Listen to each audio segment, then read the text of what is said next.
Steam recently released a new update for one of their best-selling games, Counter-Strike Global Offensive. Many critics were quickly to judge the new update, calling it the biggest failure since No Man's or Woman's Sky. I, however, would like to take a more objective view and showcase all the new changes that have been made. I have been playing Counter-Strike for over 2 years, and quite frankly, I must say I find the new update to be a very creative step. As soon as the players logged in after the update, they were greeted by the new soundboard system.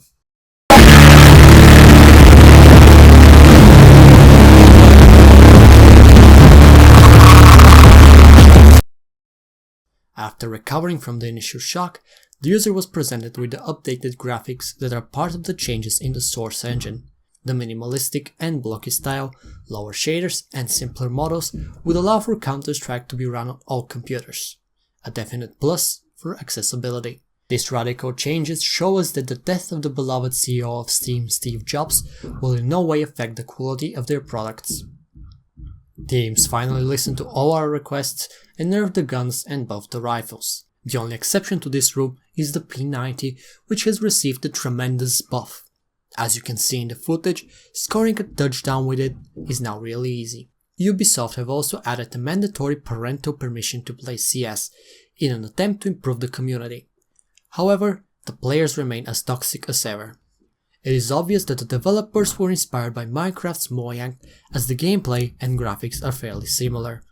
The graphics can however be a bit glitchy. For example, the HUD is so pixelated that it is hard to tell what you're clicking on. Valve, please fix.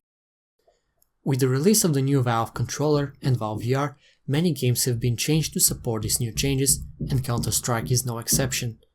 The game now has full support of the gun controller, though it makes rather odd sound when you fire with it. The controller, however, comes with the American USB, and it was a bitch to set up as my computer had slots only for the European USBs. Support for the mouse has been absolutely removed now, which I find a tad annoying as I had gotten used to playing with it.